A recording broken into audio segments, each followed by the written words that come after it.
नाम क्या आपका? ये दामोदर। सर कहाँ से बिलोंग करते हैं? हम खड़ाखर से है, लाट तहसील है हमारी, जिला जाट तहसील हमीरपुर। से बिलोंग करते जी। हैं।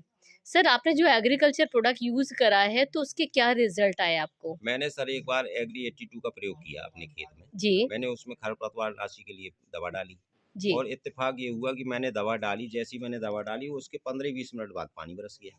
जी। अब मुझे ये लगा कि ये दवा जो मैंने डाली वो खरपतवार के लिए, धान की खरपतवार के लिए, वो अब सब खत्म, अब इसका कोई उससे मुझे रिजल्ट नहीं मिलेगा।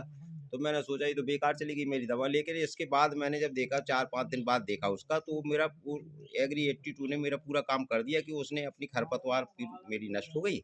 और तो मैंने समझा कि एग्री 82 का कमाल है कि एक्टिवेटर है, इसने अपना काम किया और तुरंत वो अपना काम कर गई, 20 ही मिनट में काम कर गई वो। ऐसा नहीं कि एक दिन लग जाएगी, एक दिन पानी न बरसे, क्या बात 20-25 मिनट बाद पानी बरसा, वो अपना उसने काम कर दिया और मेरी मेहनत सफल हो गई। तो खेत का जो फीडबैक रहा, खेत पे जो फसल आपकी रही वो कैसी रही नहीं, सर? फसल तो बढ़िया रही। मैंने तो उसको उसमें मिलाया था कि ये मेरी दवा जो जो मैंने वो खरपतवार के लिए डाली दवा, उसमें एक्टिवेटर का काम करे, सिर्फ इसी पर्पज से मैंने डाला था उसको। अच्छा, हाँ, तो वो जो मैंने किया वो मेरा काम उससे हो क्या गया। बात है। बस ये रहा। तो आप संतुष्ट हैं हाँ, सर? मैं इससे संतुष्ट हूँ। मैं किसान पहले भाइयों को प्रयोग कुछ कर रहा कहना था, आज ही चाहेंगे कर रहा सर? हूँ। जी। किसान भाइयों को कुछ कहना जी, चाहेंगे? बिल्कुल। कोई किसान, मैं तो संदेश? कहता हूँ किसान इसका प्रयोग करे, इसका भी प्रयोग करे, ह्यूमिक का भी प्रयोग करे। मैं तो अपने खेतों में, जैसे अभी मैंने गेहूँ बोया, तो मैंने अपने गेहूँ में भी इसका ह्यूमिक का कोटिंग की मैंने उसकी, जी बीज में। जी। फिर मैंने गेहूँ बोया।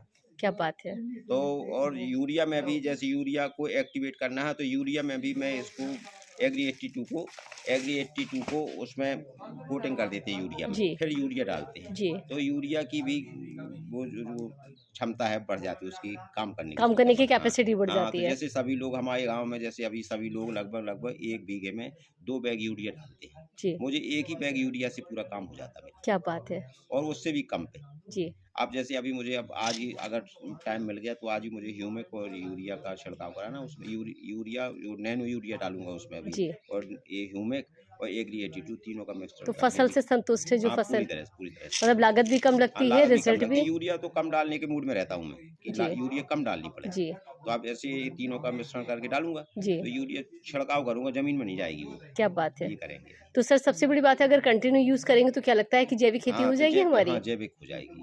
क्या बात है। हाँ, रासायनिक से तो कुछ तो दूरी बन जाएगी जी हमारी। जी जी। बस। चलिए, थैंक यू जैसे सो मच हमारे अभी सर। पंडित जी ने कहा कि मैं अपने लिए करता हूँ 1 बीघे में बका, तो ये सोच गलत है लोगों की कि मैं 1 बीघे में अपने लिए करूँ। अपने, मान लो इन्होंने अपने लिए किया और भतीजा इनका खा रहा है ज़हर, तो मतलब क्या हुआ? सही बात है। दुनिया सब हमारी तो है। बिल्कुल सही हैं? कह रहे हैं। अगर वसुधैव कुटुंबकम की दृष्टि से देखा जाए, तो सभी लोगों को जो भी हम खाएँ वही आप खाएँ, तब तो एक सही, बात हो गई। हम बिल्कुल अच्छा सही खाएँ, है। आपको खराब खाना है, तो ये तो गलत है। धारणा बिल्कुल गलत सही है। है, तो सबके लिए अच्छी चीज़ होनी चाहिए, सबके लिए जैविक खेती होनी चाहिए। जो प्रोडक्ट है, अब जैसे हमने अभी गेहूँ निकाला अपना, हमने कोई उसमें वो जैसे सल्फास डालते हैं लोग, हमने नहीं डाला। हम तो ऐसे पैक कर दिए, ऐसे निकाल दिया, क्या बात है। बिना कीटनाशक के, यानी कि सल्फास डालते हैं कि कीड़े ना लगें। भाई जो कीड़े खाएँगे वो तो शुद्ध है, और जो सही कीड़े ना खाएँगे वो तो ज़हर है। सही। Thank you so much sir, thank you. Ji.